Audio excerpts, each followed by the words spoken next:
Hi, my name is Matt Walker. I am a professor of neuroscience at the University of California, Berkeley, and I am also the author of the book Why We Sleep. And I'm here to speak about some tips for getting better sleep and also some of the bad things that happen when you don't get enough sleep. So many of the things that people use to try and help them sleep inadvertently are actually harming and hurting their sleep.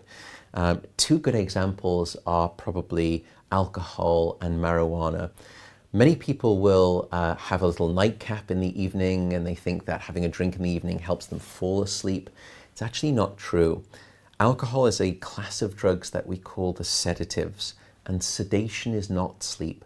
So what you're doing when you drink in the evening is actually just knocking out your cortex, and you're going into this sedation-like state. You're not going into natural sleep. There are two other problems with alcohol, unfortunately, and I'm so sorry to be giving you this bad news, but firstly, alcohol will actually litter your sleep with many more awakenings throughout the night. And so you won't feel restored when you wake up the next morning by your sleep. You won't feel refreshed. The problem and the danger is that many people don't remember waking up so much throughout the night when they've been drinking. So they don't realize that it was the alcohol disrupting their sleep. They don't put two and two together. The final thing about alcohol is that it's very good at blocking your REM sleep, or your dream sleep, rapid eye movement sleep. And we know that REM sleep is essential for a variety of functions, including emotional and mental health. And so alcohol will actually remove that dream sleep, or it will decrease it significantly, blocking that essential critical sleep. And I should also note, by the way, how essential is that REM sleep? Well, studies done back in the 1980s, some really quite shocking studies, demonstrated that if you deprive rats of rapid eye movement sleep, they will die almost as quickly as they would from total food deprivation. That's how essential that dream sleep is, and it's that dream sleep that you block with alcohol. What about, though, marijuana? Well, unfortunately, the news isn't so great there. A lot of people will again will use marijuana to help them relax and sort of just take away some of that anxiety that's preventing them from falling asleep. And certainly marijuana does seem to hasten the speed with which you fall asleep. But unfortunately, marijuana, like alcohol, but through actually a different biological mechanism, will also block your dream sleep. And if you're not getting that critical REM sleep, you can actually become more anxious, even more depressed the following day, and therefore people start to seek out more marijuana to sort of medicate those symptoms that the marijuana is causing because of the sleep disruption. So the advice right now is not to think of marijuana as a sleep aid. One of the other common aspects of marijuana is CBD oil, which is the non-psychoactive component of marijuana. THC is the sort of psychoactive part of marijuana. CBD, which is an oil that people use, a cannabinoid. Those studies have not been really done in a particularly detailed way, but from what we can tell from the limited data, CBD, the non-psychoactive form of marijuana, actually doesn't seem to impact sleep. So probably a little bit too early to make the definitive claim, but at least that seems to be the emerging story for CBD. So what happens if you've pulled an all-nighter or you've had a short night of sleep? Maybe you went to bed too late and you need to wake up early again. Can you get back that lost sleep? Unfortunately, this is one of those myths. Sleep is not like the bank, in the sense that you can't accumulate a debt and then hope to pay it off at a later point in time. And let me give you the evidence to make that point very clear. If I were to take an individual and deprive them of a whole night of sleep, 8 hours of lost sleep, and then I give them all of the recovery sleep that they want on a second night or a third night, yes, we see that they sleep longer. They try to sleep it off, as it were. But do they get back all of that 8 hours that they've lost? And the answer is no. Even if we keep measuring them, they never get back that sleep that they lost. So you cannot accumulate a debt and then hope to pay it off at a later point in time. And many of us do this in society. We're short sleeping during the week, and then we binge with our sleep at the weekend.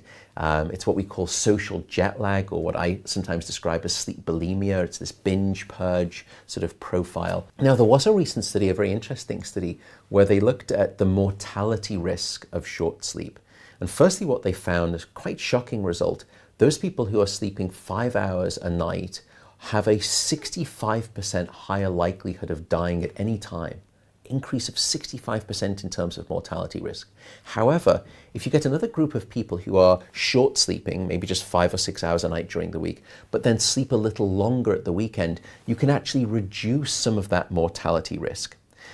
But there's a danger here. We know that that sort of social jet lag, binging at the weekend, short sleeping during the week, is associated not necessarily with a shorter life, but it's associated with a far less healthy life. You're far more likely to suffer from diabetes, to be obese, to have poor cardiovascular health and have cardiovascular outcomes.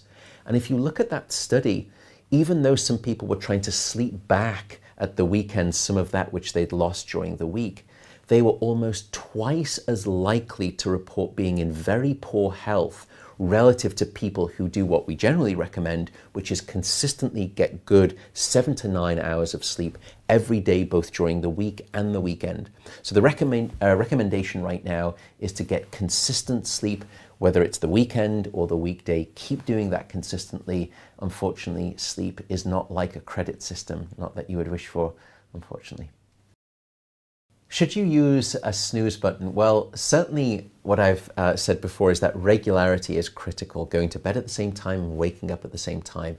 And certainly using alarms can help you do that. And I use the word plural there, alarms. What I mean is not to have multiple awakenings in the morning. I mean, we should all set a to-bed alarm. You know, think about the time that you need to go to bed to get that 8-hour sleep opportunity, and then set the alarm maybe sort of 15 minutes before, and that's just the call. It's sort of like last orders at a bar. Now is the time to sort of start preparing to get ready for this sleep event. You can also, by the way, just sort of before sleep, in the last hour, you can sort of get into your pajamas, your sleeping clothes, brush your teeth, floss your teeth, do all of those things that end up taking away sort of an additional 15 minutes or 20 minutes. Get those in ahead of time. But what about the snooze button though? Unfortunately, it's probably not a good idea, because there is some data that I discuss in the book where if you look at the cardiovascular response to an alarm, it's actually quite a stressful event for your cardiovascular system. We see a spike in heart rate, stress chemicals increase. Now, it's fine to use an alarm just that one time in the morning to wake you up, but you shouldn't really be hitting the snooze button, because then you are repeatedly assaulting your cardiovascular system. And you may think, well, you know, I only hit it maybe sort of 3 or 4 times, you know, how bad is that? Well, maybe for that one day it's not bad, but if you're doing that every single day, every week, every month, every year, every decade, across a lifetime, you can imagine the type of additional cardiovascular strain that that places on people. So use the alarm, that's fine, but try to use it once and then get up and have a good day.